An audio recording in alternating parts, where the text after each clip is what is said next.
Hi வணக்கம், welcome to நம்ம வீட்டு சமையல். நீங்கள் புதுவிதமான உணவுகளை தெரிஞ்சுக்கணும்னா இந்த சேனலை சப்ஸ்கிரைப் பண்ணுங்கள். கூடவே பக்கத்தில் இருக்கும் பெல் ஐக்கானை கிளிக் பண்ணிங்கன்னா அடிக்கடி வரும் இந்த சேனலோட அப்டேட்களை நீங்கள் தெரிஞ்சுக்கலாம். ஹாய், இன்றைக்கி நம்ம பார்க்க போகிற டிஷ் என்ன அப்படின்னா, ஒரு சிறுதானியத்தை வச்சு தான் ஒரு ஸ்வீட் ஒன்று பார்க்க போகிறோம். அதாவது திணை பாயாசம் பார்க்க போகிறோம். எப்படி செய்யலான்னு பார்க்கலாம் வாங்க.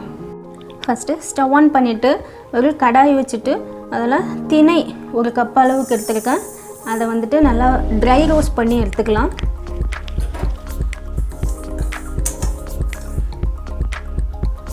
திணை ஒரு சைடு ரோஸ்ட் ஆகிக்கிட்டு இருக்கட்டும். அதுக்குள்ளே இன்னொரு சைடு திணை எந்த கப்பில் எடுத்துருக்கோமோ அந்த கப்பில் ஒரு 2 கப்பு வாட்டர் ஆட் பண்ணிக்கலாம். திணை நல்லா கொஞ்சம் ரோஸ்ட் ஆகிடுச்சு. அதாவது அந்த ஸ்மெல்லு நல்லா வந்துடுச்சு. இப்போ இதை நம்ம எடுத்துடலாம். நம்ம வாட்டர் இங்கே பாயில் பண்ணுறதுக்கு வச்சுருந்தோம். அதில் அந்த பபிள்ஸ் வர டைமில் நம்ம இந்த ஃப்ரை பண்ண திணை ஆட் பண்ணிடலாம்.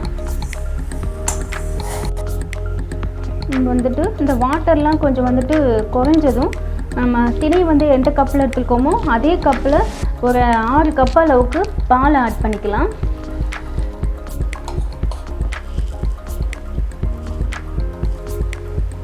நான் 6 கப்பு அளவு பாலை கொஞ்சம் சுண்டை காய்ச்சி அது 4 கப்பாக இதில் விட்டுருக்கேன்.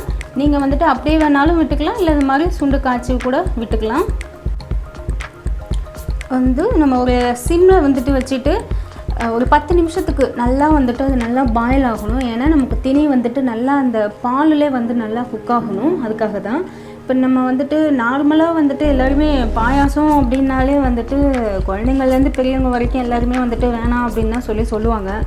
இது மாதிரி இந்த பாயாசம்லாம் நம்ம செஞ்சு கொடுத்தோம் அப்படின்னாக்கா அவங்களுக்குலாம் ஒரு ஹெல்த்தியாகவும் இருக்கும். உடம்புக்கு நிறைய சத்துக்களும் நம்ம உடம்புக்கு ஆட் ஆகும். அதனால் இந்த மாதிரியெல்லாம் கொஞ்சம் மறைமுகமாக இருக்கிற அந்த சிறுதானியத்தை எல்லாத்தையுமே மறைமுகமாக இந்த மாதிரி செஞ்சு கொடுத்தீங்க அப்படின்னாக்கா எல்லாருமே சாப்பிடுவாங்க. நல்லா திணை நல்லா வெந்துருச்சு. அதை பார்த்தாலே நல்லா தெரியும். அந்த இது நல்லா கொஞ்சம் ஓப்பன் ஆகிருக்கிற மாதிரி இருக்கும். இந்த ஸ்டேஜில் நான் 1 கப் அளவுக்கு நாட்டு சக்கரை எடுத்து வச்சுருக்கேன். அதை ஹாட் வாட்டர் விட்டு அதை நல்லா கரைச்சி வச்சுருக்கேன். அதை ஃபில்டர் பண்ணி இதில் ஆட் பண்ணிக்கலாம்.